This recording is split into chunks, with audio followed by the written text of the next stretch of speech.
Olá, seja muito bem-vindo, seja muito bem-vinda a mais um episódio desse programa e podcast Advogando para Servidores. Meu nome é professor Alexandre Mas e aqui nós discutimos estratégias e oportunidades para quem quer começar do zero defendendo os servidores públicos. Lembrando que nós estamos numa semana especial de lançamento do novo curso da minha escola, que é o curso de Advocacia Previdenciária. As aulas são ministradas pela professora Larissa Teixeira e pela professora Marília Rocha, que são previdenciaristas e que são professoras também dentro dessa área. E o lançamento vai ser exclusivo por um grupo de WhatsApp. Então, na descrição desse vídeo aqui, ou então no meu perfil do Instagram, na minha bio, @professor Maza, você clica lá e você encontra um link para entrar nesse grupo de interessados do WhatsApp. Não perca essa oportunidade, só para quem estiver no grupo vai ter um super desconto nessa sexta-feira, dia de abertura das matrículas. E hoje nós temos o prazer de receber uma vez mais a querida professora Larissa Teixeira, que ministra metade da carga horária do curso de Advocacia Previdenciária da minha escola, o novo curso. Larissa, muito boa noite, seja bem-vinda. Obrigado uma vez mais por aceitar esse convite. E já te pergunto, Larissa, tem muitos mitos sobre benefícios previdenciários? Boa noite, pessoal, espectadores aí da live da Escola do Maza. Tem sim, viu, professor? Muitos mitos. E esses mitos, se a gente vai conseguir, né, desmistificá-los aí no nosso curso, e espero que vocês se interessem aí, como o professor disse, sexta-feira iniciam as matrículas, e hoje vamos falar um pouquinho mais, né, sobre esses mitos e verdades sobre os benefícios previdenciários. Eu vi aqui, Larissa, que você caprichou, tem uns que são muito curiosos. Eu mesmo errei algumas respostas aqui, eu jurava que alguns mitos que você colocou aqui eram a verdade, mas estamos aqui para aprender esse conteúdo com você. Primeira pergunta vai ser no esquema que eu gosto de fazer sempre, no esquema de colocar uma pergunta e depois ver se é mito ou se é verdade. Primeira pergunta, professora Larissa, é verdade que para se aposentar por idade rural basta ter 60 anos o homem e 55 a mulher? Nessa eu cairia, hein?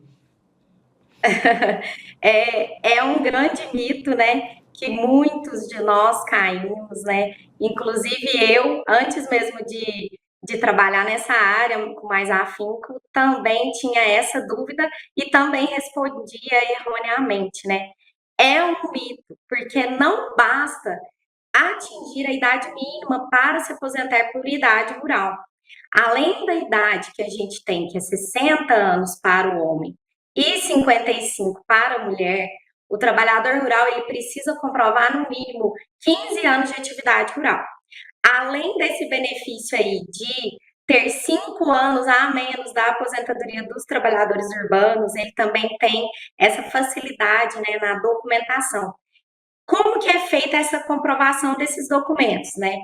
Essa documentação, ela pode ser feita, né, de documentos como a declaração do sindicato rural, um contrato de arrendamento, notas fiscais de vendas de produtos agrícolas, entre outros documentos, até mesmo uma carta de arrendamento que comprove que esse trabalhador estava efetivamente ali trabalhando no meio rural. A ausência dessas provas robustas é uma das principais dificuldades aí que eu volto a dizer, enfrentada pelo advogado previdenciarista nesse tipo de caso. Por isso a importância da gente estar atento, inclusive à documentação que a gente junta para esse tipo de requerimento. Ô Larissa, essa regra ela mudou com alguma reforma constitucional? Porque eu puxava pela memória nas aulas da graduação, eu jurava que isso era verdade. Essas regras mudaram ou a minha memória tá ruim mesmo? Elas mudaram sim, a gente até vai falar sobre isso, né, mais para frente, porque o trabalhador rural, ele se enquadra como trabalhador especial. Ele trabalha no regime de economia familiar se ele não tiver empregados permanentes, né? Então a gente pensa naquele pequeno produtor rural. Ele não vai precisar, esse trabalhador, de efetivar recolhimentos mensais para aposentar por idade rural, que é, no caso, o efetivo trabalho urbano, que a gente tem que reverter as 180 contribuições para adquirir o benefício previdenciário da aposentadoria, como no caso, né? Ele deve comprovar, esse trabalhador rural, ele é bastante peculiar, é uma das maiores demandas que eu tenho aqui na nossa região, acredito que até a doutora Marília, né, ela é mais voltada para os benefícios por incapacidade, mas todo advogado previdenciarista, o carro-chefe do escritório é essa aposentadoria rural. Por quê?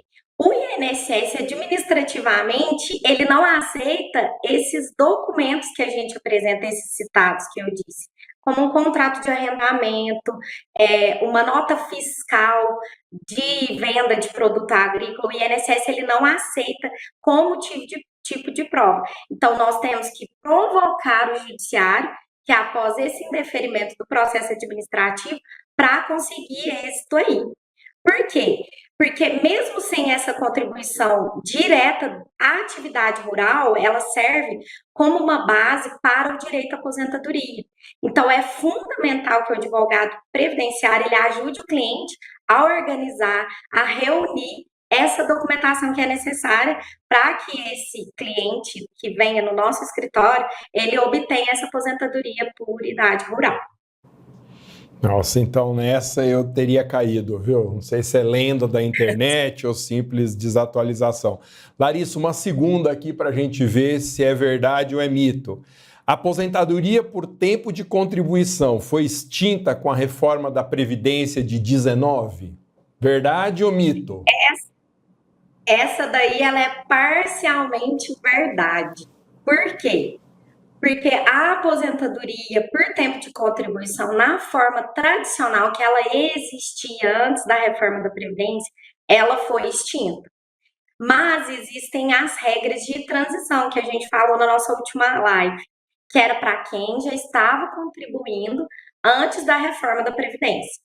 Nessas regras, os segurados eles ainda podem se aposentar com base no tempo de contribuição, desde que eles cumpram os critérios, como a idade mínima, o tempo de contribuição, aquela regra do sistema de pontos.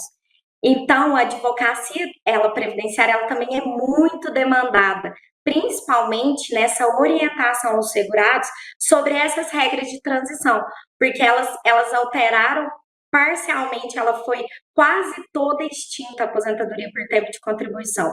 O que resta para as pessoas que querem obter esse benefício é enquadrar em uma das novas regras de transição. Entendi. Então, parcialmente verdade, vamos dizer aí, metade mito, metade verdade. Essa terceira, eu confesso que foi a que mais me surpreendeu. E eu jurava que era verdade, 100% verdade. Trabalhadores rurais não precisam contribuir para o INSS para se aposentarem. Verdade ou mito, Larissa? É uma verdade com ressalvas, né? Porque, igual a gente disse, o trabalhador rural, ele que se enquadra como segurado especial, que é aquele trabalhador que fica no regime de economia familiar, que trabalha ali, trabalhou o pai, depois trabalhou o filho casou, trabalhou a esposa, os filhos do casal também continuaram trabalhando. É aquela economia familiar. Ele não vai ter empregado ajudando ele ali nas lides rurais do dia a dia. É aquele pequeno produtor rural, né? A gente conhece ele bastante. No interior é bastante comum esse tipo de aposentadoria. Por quê? Ele não vai precisar recolher essas contribuições mensais para se aposentar por idade rural. O que ele tem que fazer? Novamente, ele tem que comprovar essa atividade rural por meio dos documentos específicos, que é aqueles que eu falei na nossa primeira pergunta, né? que é aquela declaração de um sindicato do trabalhador rural, a pastinha, né, que a gente costuma dizer desse trabalhador rural. Pega os documentos do pai, pega os documentos dos filhos, para os filhos aposentarem, aquela pessoa que estudou de fato numa escola rural, aquela pessoa que nunca saiu daquela lide rural. Mesmo sem essa contribuição direta, essa atividade rural, ela serve como base para ele ter direito à aposentadoria. Então, é fundamental, mais uma vez, né, que nós, advogados previdenciaristas, ajudemos os nossos clientes a organizar direitinho essa documentação, reunir todos os documentos que são necessários para que ele atinja esse benefício. Ela é verdade, mas tem essas ressalvas. Essa daí eu quase acertei, então, gente. Estamos falando aqui, tendo o prazer de receber uma vez mais a professora e advogada previdenciarista Larissa Teixeira, que está fazendo um bate-papo muito legal aqui sobre verdades e mitos a respeito dos benefícios previdenciários. Falando em previdenciário, eu gostaria de lembrar que a professora Larissa, junto com a professora Marília, que vocês já conhecem, as duas estão ministrando um novo curso na minha escola de advocacia previdenciária. As matrículas vão ser exclusivas pelo WhatsApp em um grupo que eu criei. O link para esse grupo está na descrição desse vídeo e também na minha bio do Instagram, no perfil @professormaza. Daqui a pouco a produção vai colocar aqui embaixo também o meu número de WhatsApp para parcerias na advocacia. Eu sempre divulgo esse número, anote aí, 965180648, 965180648, isso, Maza Advocacia, WhatsApp para parcerias na advocacia. Larissa, vamos lá, continuando. Quarta pergunta para você dizer se é verdade ou é mito. Essa eu não sabia não ia nem arriscar. A aposentadoria especial é automática para quem trabalha em condições insalubres ou perigosas. Verdade ou mito, Larissa? Essa pergunta é um grande mito. Por quê? Essa aposentadoria especial, ela não é automática. Mesmo que o trabalhador ele atue em condições insalubres ou até mesmo perigosas, ele deve comprovar essa exposição por meio de documentos como o PPP, que é aquele perfil profissiográfico previdenciário, e também através dos laudos técnicos de condições ambientais de trabalho, que é o conhecido LTCAT.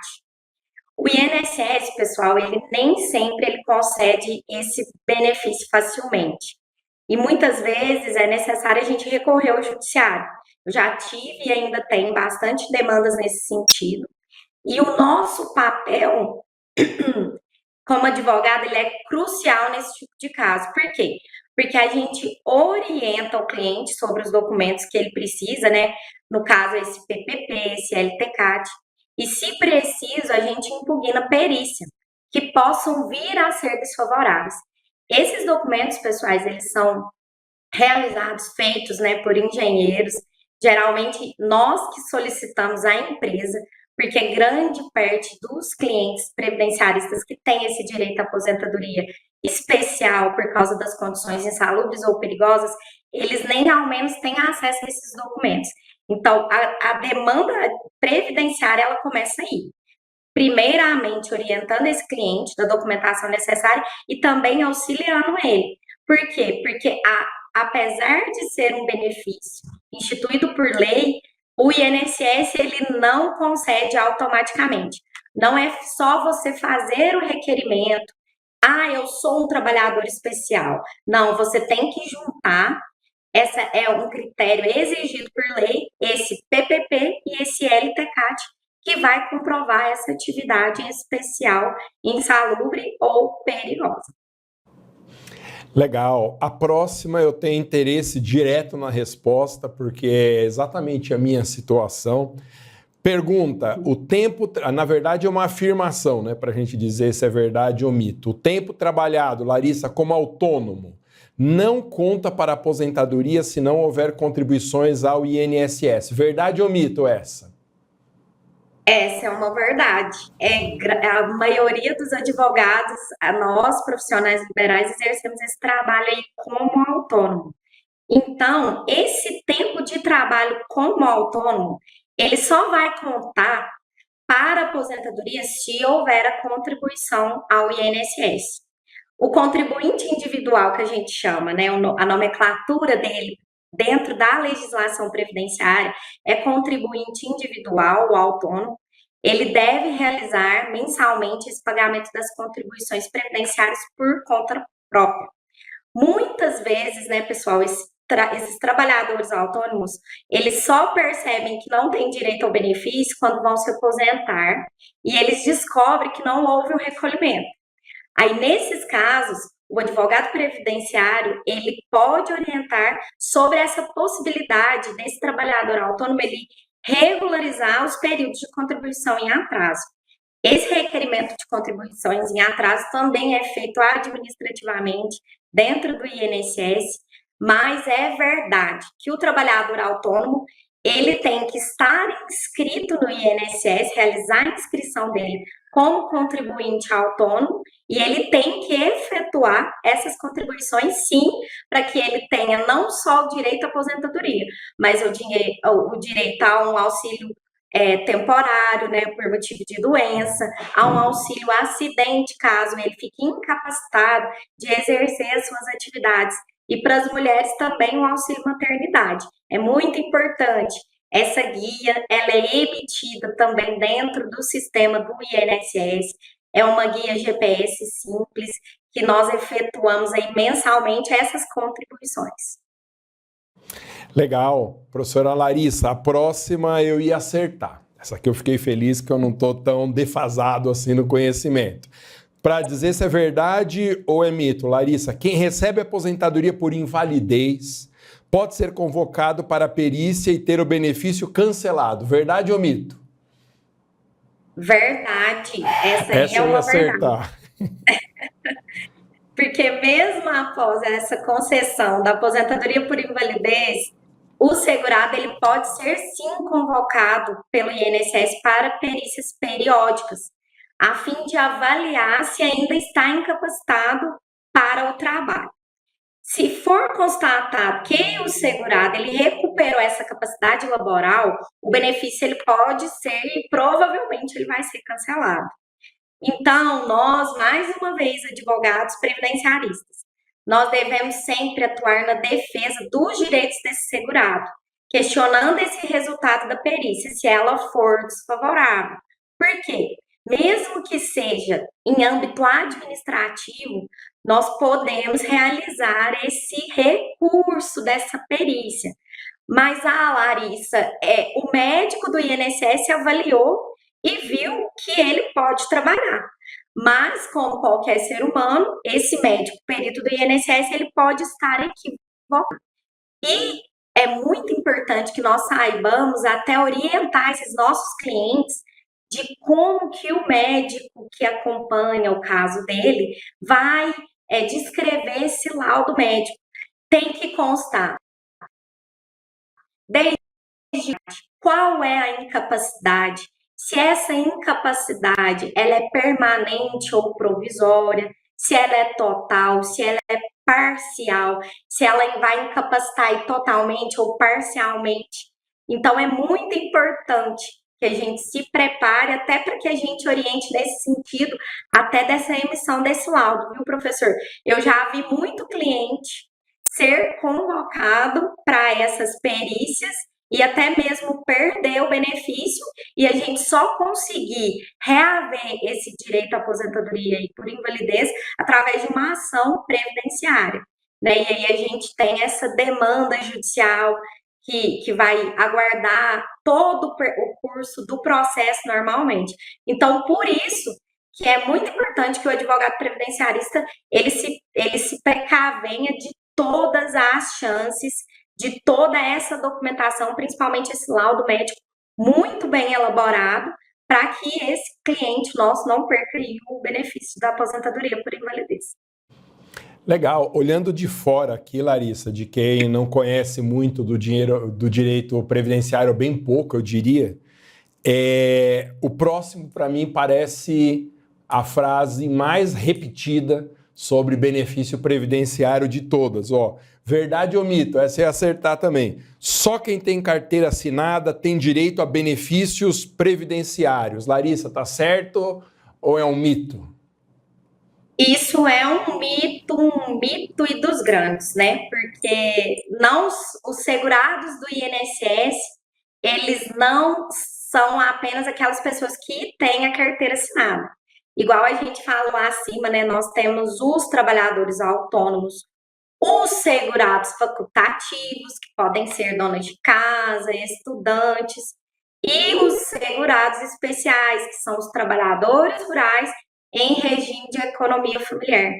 Eles também têm direito a benefícios previdenciários, só que desde que eles preencham os requisitos legais.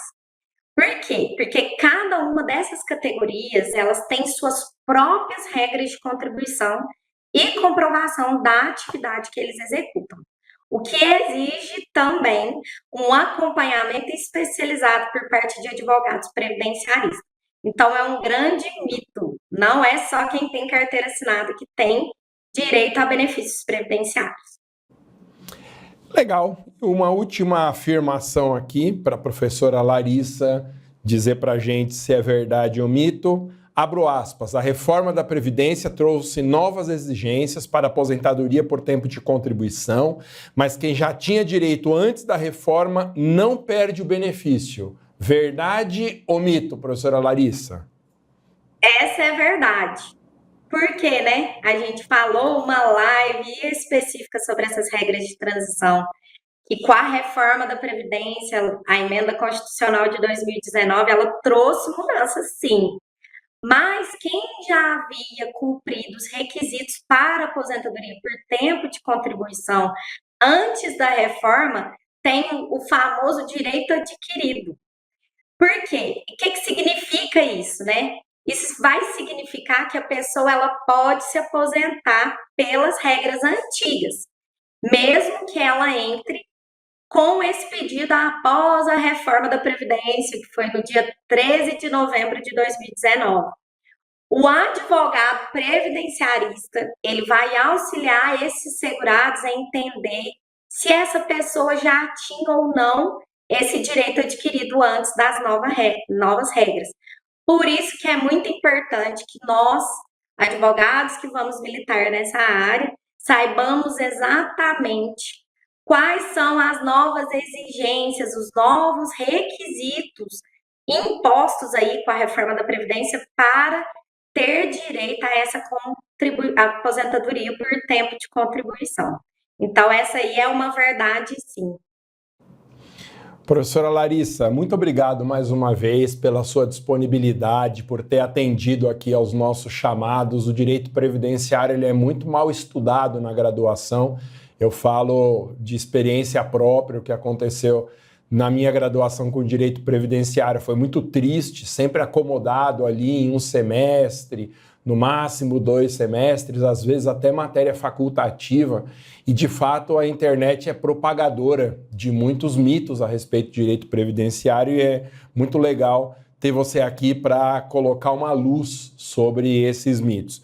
Obrigado, Larissa, boa noite, obrigado mais uma vez por aceitar esse convite e nos veremos sexta-feira no curso, Larissa. Eu que agradeço. Boa noite, professor. Boa noite a todos e aguardo vocês no curso, pessoal. Gente, então esse foi mais um episódio do programa e podcast Advogando para Servidores. Meu nome é professor Alexandre Maza e lembrando que nessa sexta-feira, exclusivamente num grupo de WhatsApp, vai ser feito o lançamento do meu novo curso de advocacia previdenciária. Não sou eu que ministro esse curso, porque eu não sei de direito previdenciário, mas as professoras Larissa e Marília vão ministrar, elas que são advogadas previdenciaristas e que vocês conhecem aqui das nossas lives. Para você entrar nesse grupo de interessados, clica no link que está na descrição desse vídeo ou vai lá no meu Instagram, perfil @professor Maza, vai na bio, clica num link lá, que o primeiro link dentro desse outro link vai ser para o grupo de WhatsApp. Gente, claro que o curso vai ter matrículas liberadas permanentemente, Mas quem tiver dentro do grupo e fizer a matrícula na sexta, mas especialmente quem fizer na quinta-feira, vai ter grandes benefícios em relação às matrículas no tempo normal.